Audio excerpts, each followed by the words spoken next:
कहाँ रह गई ये चंदा? अब तक तो इसे आ जाना चाहिए था। पुनीत ने अपनी घड़ी में टाइम देखा तो 9 बज चुके थे और उसने जैसे ही पीछे पलटकर देखा, चंदा खड़ी मुस्कुरा रही थी। बदमाश, डरा दिया ना हमका। देखो हम तुम्हारे लिए क्या लाए हैं। ऐसा कहकर उसने अपनी जेब से एक डिबिया निकाली।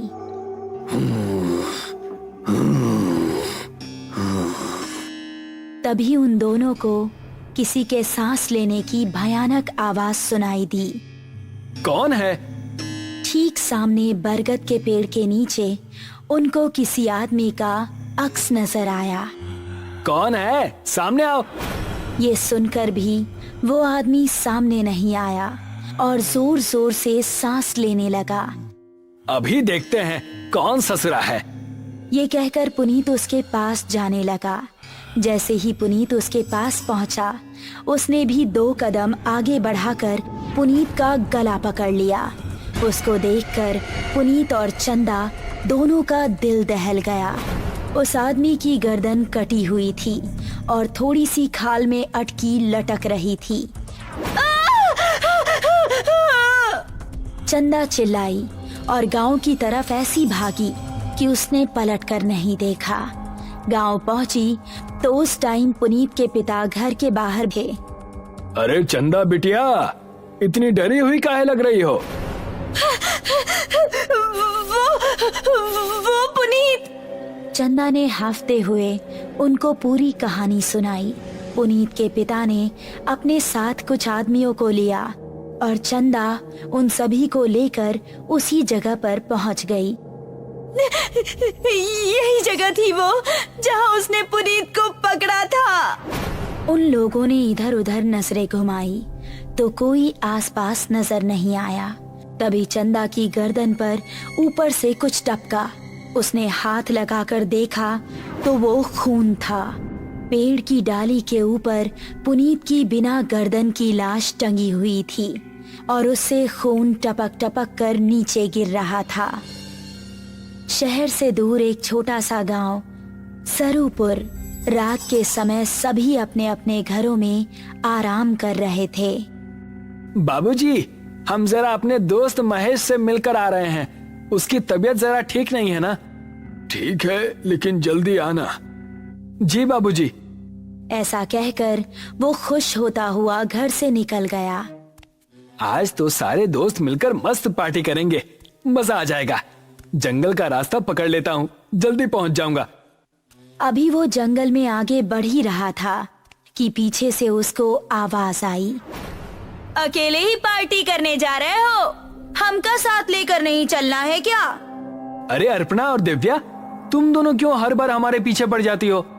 हमका साथ लेकर चलते हो कि बोले अभी तुम्हारे बाबूजी से? अरे नहीं नहीं मेरी माँ, चलो मेरे साथ। थोड़ी देर चलने के बाद वो तीनों एक जगह पहुँचे जहाँ रामू और महेश बैठे हुए थे। अबे ये क्या, तू फिर से लड़कियों को साथ ले आया? क्या करता है यार, हर बार की तरह इस बार भी धमकाने लगी थी दोनों। अब क्या करें, हम दोनों को भी अब पार्टी की आदत पड़ गई है। चलो थोड़ी सी शराब पी ली जाए। उसने पास ही रखी बोतल खोली और गिलासों में शराब पलटने लगा।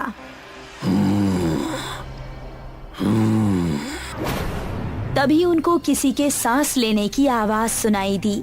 उन्होंने देखा तो पांचों के रोंगटे खड़े हो गए। सामने से कठमुंडू चलता हुआ आ रहा था।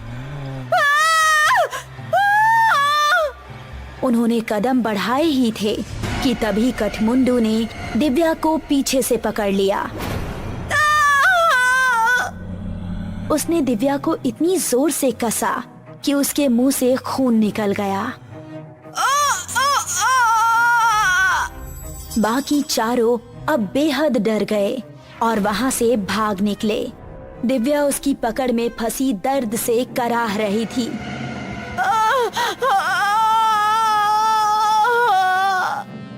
उसने दिव्या को जमीन पर धक्का दिया और उसके ऊपर आ गया।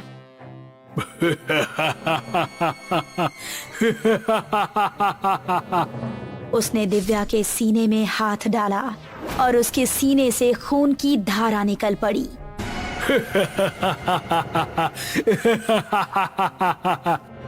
बाकी चारों इतना डर चुके थे कि उनको खबर भी नहीं थी कि वो किस दिशा में भाग रहे हैं।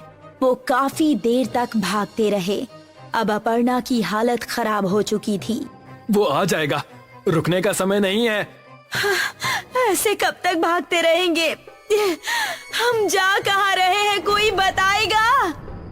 हम रास्ता भूल चुके हैं, हमें नहीं पता कि गांव किस तरफ है। क्या कह रहे हो तुम?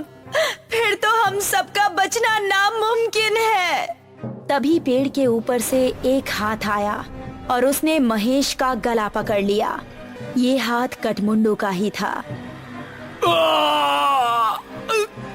राकेश ने महेश का पैर पकड़कर उसे बचाना चाहा, लेकिन कठमुंडू ने उसको पूरी तरह से ऊपर खींच लिया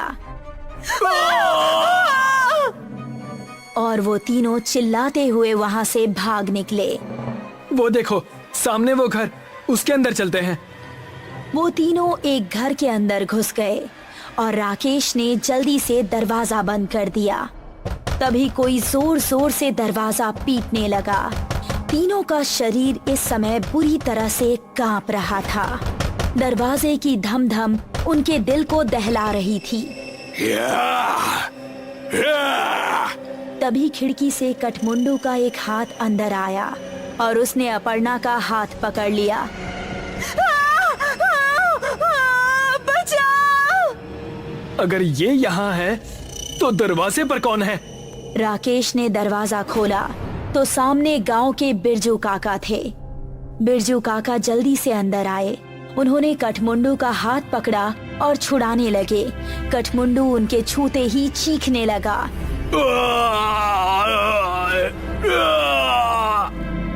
वो चीखता चिल्लाता हुआ वहाँ से भाग गया।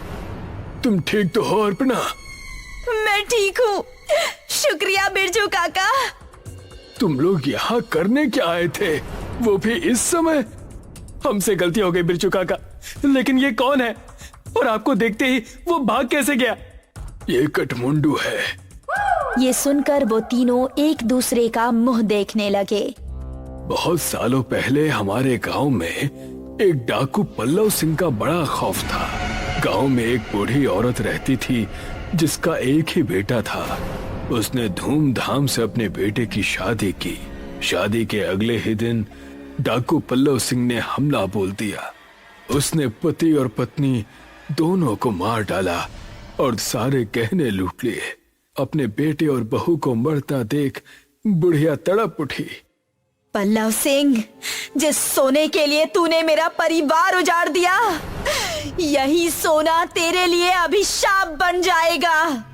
तू कभी नहीं मरेगा, सिर्फ भटकता रहेगा और इस सोने से हमेशा दूर भागेगा।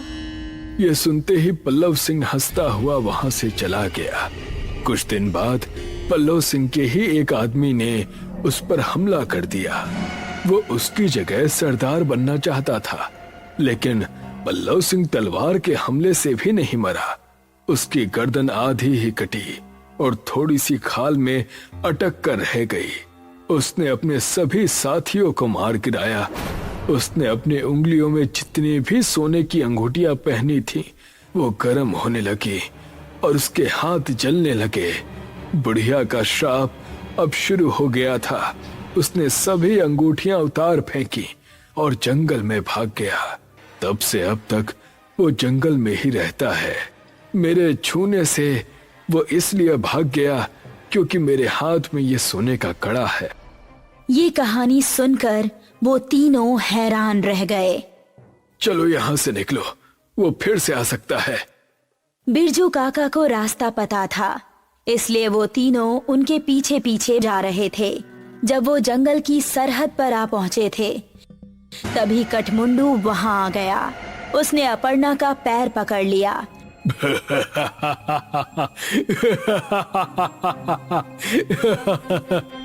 तभी राकेश ने बिरजू काका के गले पर नजर डाली। उनके गले में एक सोने की चेन भी थी। उसने चेन को उनके गले से उतारी और कठमुंडू की टूटी हुई गर्दन में डाल दी। उसने चेन को गले से उतारने के लिए जैसे ही छुआ तो उसके हाथ भी जलने लगे।